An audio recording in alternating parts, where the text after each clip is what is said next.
Bismillahirrahmanirrahim. Assalamualaikum warahmatullahi wabarakatuh. Selamat pagi semua. Hari ini kita akan belajar mengenai meyakini kitab-kitab Allah, mencintai Al-Quran. Kelas 8. Yang pertama yaitu pengertian iman kepada kitab-kitab Allah Subhanahu wa Ta'ala. Iman kepada Allah berarti percaya dan yakin dengan sepenuh hati bahwa Allah telah menurunkan kitab-kitabnya kepada para rasulnya. Ajaran yang terdapat di dalam kitab tersebut disampaikan kepada umat manusia sebagai pedoman hidup agar dapat meraih kebahagiaan di dunia dan di akhirat. Dengan adanya kitab-kitab Allah ini, manusia dapat membedakan mana yang benar atau hak dan mana yang salah atau batil, mana yang bermanfaat dan mana yang mengandung mudarat atau keburukan. Firman Allah dalam Quran surah Al-Maidah ayat 16 yang berbunyi, Yahdi bihillahu manittaba'a ridwanahu subulas salami wa yukhrijuhun minaz zulumati ilan nur bi'idnihi wa yahdihim ila siratim mustaqim. Yang artinya, dengan kitab itulah Allah menunjuki orang-orang yang mengikuti keridhoannya ke jalan keselamatan. Dan dengan kitab itu pula Allah mengeluarkan orang-orang itu dari gelap gulita kepada cahaya yang terang benderang dengan seizinnya, dan menunjuki mereka ke jalan yang lurus. Quran surah Al-Maidah ayat 16. Selanjutnya yaitu nama-nama kitab Allah dan rasul penerimanya. Yang pertama yaitu ada kitab Taurat, yang kedua kitab Zabur, yang ketiga kitab Injil, dan yang terakhir kitab Al-Quran. Yang pertama yaitu kitab Taurat yang diturunkan pada abad ke-12 sebelum Masehi. Kitab Taurat ini diturunkan kepada Nabi Musa alaihissalam pada abad ke-12 sebelum Masehi. Nama Taurat berarti hukum atau syariat. Pada waktu itu, Nabi Musa alaihissalam diutus oleh Allah Subhanahu wa Ta'ala untuk berdakwah kepada bangsa Bani Israel. Adapun pokok-pokok ajaran yang terdapat dalam kitab Taurat adalah sebagai berikut. Yang pertama yaitu perintah untuk mengesahkan Allah Subhanahu wa Ta'ala. Yang kedua, larangan menyembah patung atau berhala. Yang ketiga, larangan menyebut nama Allah Subhanahu wa Ta'ala dengan sia-sia. Yang keempat, perintah menyucikan hari Sabtu. Yang kelima, perintah menghormati kedua orang tua. Yang keenam, larangan membunuh sesama manusia. Yang ketujuh, larangan berbuat zina. Yang kedelapan, larangan mencuri. Yang kesembilan, larangan menjadi saksi palsu. Dan yang kesepuluh, larangan mengambil hak orang lain. Yang kedua yaitu kitab Zabur. Kitab Zabur diturunkan pada abad ke-10 sebelum Masehi.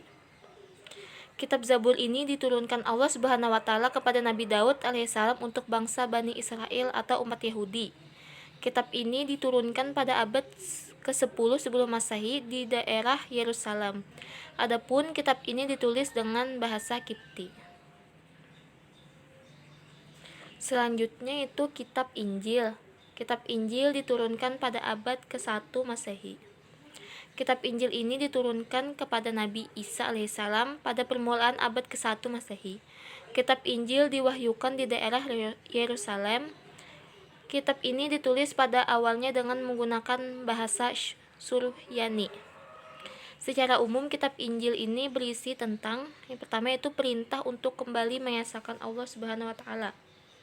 Yang kedua itu membenarkan keberadaan kitab Taurat, kitab sebelumnya. Yang ketiga itu menghapus beberapa hukum dalam kitab Taurat yang tidak lagi sesuai dengan perkembangan zaman.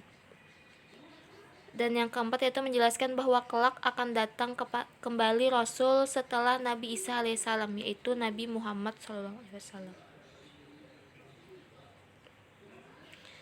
Dan yang terakhir yaitu kitab Al-Quran. Kitab Al-Quran ini diturunkan pada abad ke-7 Masehi. Kurun waktu sekitar tahun 611 sampai 632 Masehi. Kitab Al-Quran merupakan kitab yang diturunkan Allah Subhanahu wa Ta'ala kepada Nabi dan Rasul yang terakhir, yaitu Nabi Muhammad SAW. Kitab suci Al-Quran diturunkan Allah sebagai penyempurna dan membenarkan kitab-kitab sebelumnya. Pokok-pokok ajaran yang terkandung dalam Al-Quran adalah yang pertama yaitu akidah atau keyakinan, yaitu hal-hal yang berkaitan dengan keyakinan, seperti mengesahkan Allah Subhanahu wa Ta'ala dan meyakini malaikat-malaikat Allah. Yang kedua itu akhlak atau budi pekerti, yaitu berkaitan dengan pembinaan akhlak mulia dan menghindari akhlak tercela. Yang ketiga itu ibadah, yaitu yang berkaitan dengan tata cara beribadah seperti salat, zakat, dan ibadah lainnya. Yang keempat yaitu muamalah, yakni berkaitan dengan tata cara yang berhubungan kepada sesama manusia.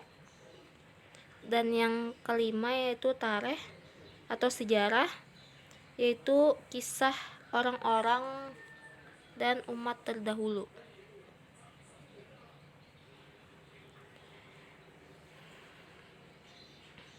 Adapun pokok bahasan selanjutnya yaitu yang pertama, kitab Allah Subhanahu wa Ta'ala sebagai petunjuk manusia. Kitab-kitab yang diturunkan Allah Subhanahu wa Ta'ala kepada manusia melalui para utusannya dimaksudkan agar dijadikan petunjuk bahwa keberadaan manusia di muka bumi ini. Karena manusia diciptakan oleh Allah Subhanahu wa Ta'ala, maka hanya kepadanya lah manusia menyembah. Yang kedua yaitu Al-Quran sebagai kitab suci umat Islam. Al-Quran merupakan kitab suci dari Allah Subhanahu wa Ta'ala yang terjamin kemurniannya. Maksudnya, sejak awal diturunkan sampai sekarang bacaan Al-Quran dan isinya tidak pernah mengalami perubahan, baik penambahan maupun pengurangan. Yang ketiga yaitu perbedaan kitab dengan suhuf. Kitab merupakan wahyu-wahyu Allah yang dibukukan, sedangkan suhuf yaitu wahyu-wahyu Allah yang tidak dibukukan atau lembaran-lembaran terpisah. Namun keduanya sama-sama berisi firman Allah yang diberikan kepada Nabi dan Rasul. Kitab dan suhuf mempunyai persamaan dan perbedaan. Persamaannya adalah keduanya sama-sama dari Allah Subhanahu wa Ta'ala atau firman Allah yang diturunkan kepada Rasulnya. Sedangkan perbedaannya adalah yang pertama itu isi kitab lebih lengkap dari isi suhuf. Yang kedua itu bentuk dari kitab sudah dibukukan, sedangkan suhuf masih berbentuk lembaran-lembaran yang terpisah. Dan yang ketiga itu kitab biasanya berlaku lebih lama daripada suhuf. Yang keempat yaitu hikmah beriman kepada kitab Allah. Adapun hikmah dari kita beriman kepada kitab Allah, yang pertama itu memberikan petunjuk kepada manusia mana yang benar dan mana yang salah. Yang kedua itu pedoman agar manusia tidak berselisih dalam menentukan kebenaran. Yang ketiga, memberikan informasi sejarah kehidupan orang-orang terdahulu. Yang keempat, manusia dapat mengetahui betapa besarnya perhatian dan kasih sayang Allah Subhanahu wa Ta'ala kepada para hamba dan makhluknya. Yang kelima, manusia yang beriman akan dapat mengetahui dan membedakan mana yang baik dan mana yang buruk. Yang keenam, mensyukuri segala anugerah dan nikmat Allah Subhanahu wa Ta'ala. Yang ketujuh, hati manusia menjadi lebih tentram dan menambah ilmu pengetahuan. Yang kedelapan, memiliki sikap toleransi yang tinggi. Yang kesembilan, meningkatkan kesabaran dalam menerima cobaan, ujian dan musibah yang menimpa pada dirinya. Sampai di sini pelajaran kita hari ini. Terima kasih atas segala perhatiannya. Wassalamualaikum warahmatullahi wabarakatuh.